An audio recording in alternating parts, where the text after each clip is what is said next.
লাউয়ের তরকারি, লাউয়ের খোসা ভাজি সবাই তো খেয়েছেন, কিন্তু লাউয়ের মধ্যে এমন আরেকটা জিনিস আছে যেটাও রান্না করে খাওয়া যায়। আজকে সেটাই আপনাদেরকে দেখাবো কিভাবে রান্না করে এবং কি সেটা। আসসালামু আলাইকুম, সবাই কেমন আছেন? আমি ভালো আছি। তো আজকে সকাল থেকে ভিডিওটা শুরু করলাম। সকালে নাস্তায় ছিল রুটি আর ডিমের একটা বোনা। তো সেই বোনাটা কিন্তু অনেক মজা হয় আমার মায়ের হাতে। তো একদিন সময় করে আপনাদেরকে সেই ডিমের বোনার রেসিপিটাও দেখাবো। তো এই তো সকালবেলা নাস্তা করে চলে আসলাম নদীর ঘাটে। এসেই কিন্তু দেখতেছি একটা ছোট ভাই মাছ ধরতেছিল বড়শি দিয়ে। তো তার থেকে আমরাও বড়শিটা নিয়ে নিলাম মাছ ধরার জন্য, কিন্তু দুঃখের বিষয় একটা মাছও আমরা ধরতে পারিনি।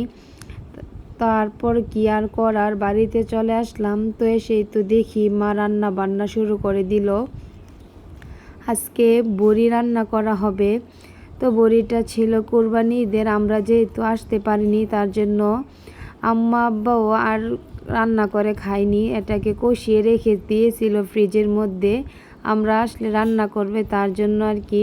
তো মা বাবারা বুঝে মনে হয় সন্তানদেরকে রেখে কোনো কিছু খেতে চায় না।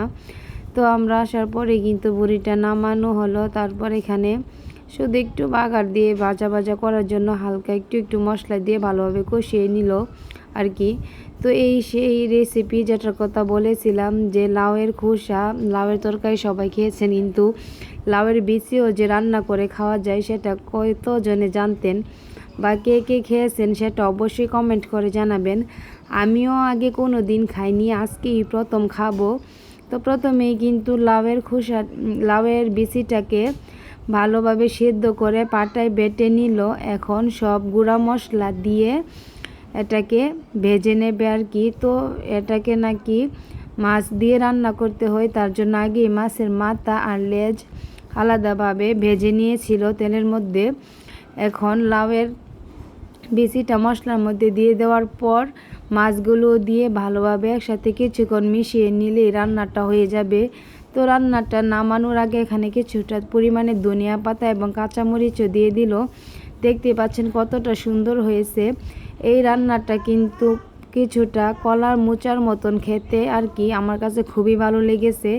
আর লাউ রান্নার রেসিপি তো আমার ভিডিওর মধ্যে আপনারা অনেকেই দেখেছেন, তার জন্য আর লাউ রান্নার ভিডিওটা দেইনি। তো তারপর আমরা দুপুরবেলা খাবার খেয়ে এখন চলে আসলাম মাঠের মধ্যে। তো আমরা যেহেতু গ্রামের মধ্যে থাকি, তো ঘোরাঘুরি তো তেমন কোনো জায়গাও নেই। গ্রামের এই দৃশ্যগুলো দেখতেই কিন্তু খুবই ভালো লাগে। তো আমাদের বাড়ির সামনেই মাঠটা, এখানে চলে আসলাম চারপাশটা দেখার জন্য। গ্রামের মহিলারা যে এতটা পরিশ্রমী, যদি আপনারা গ্রামে না থাকেন তাহলে বুঝতেই পারবেন না। তো এখানে কিছু শাকসবজি লাগানো হয়েছিল। এই ফুলের যেটা দেখতেছেন, এই ফুলেরও কিন্তু বড়া খাওয়া যায়।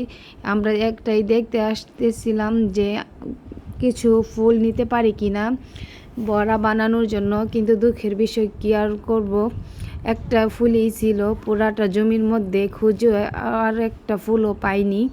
তো এখানে কিন্তু অনেক শাকসবজি লাগানো আছে, কিছু গাছের নাম জানি আর কিছু গাছের নাম জানি না। আপনারা যদি চিনে থাকেন তাহলে অবশ্যই কমেন্ট করে জানাবেন। তো বৃষ্টি আসবে মনে হচ্ছিল, তার জন্য বাড়িতে চলে আসলাম তাড়াতাড়ি করে। তো বাড়িতে আসার আগেই বৃষ্টি নেমে গেল সন্ধ্যার সময়। তো কারেন্টও চলে গেল, কি আর করব, সবাই বসেছিলাম একসাথে। তো কারেন্ট যাওয়ার পর অনেক মশা আসতেছিল, আর আমার মা দেখেন কোয়েল লাগিয়ে দিল যেন মশা না আসে। কোয়েলের পাত্রটা নাকি সে কিনেছে, দেখতে কিন্তু অনেক সুন্দর এই পাত্রটা। আমি আজকে প্রথম কিন্তু দেখেছিলাম। আপনাদের কাছে কেমন লেগেছে অবশ্যই কিন্তু কমেন্ট করে জানাবেন কোয়েলের পাত্রটা। তো তারপর কারেন্ট নেই, কি করব, সব বোনেরা মিলে বসে একটু গেমস খেলে নিচ্ছিলাম।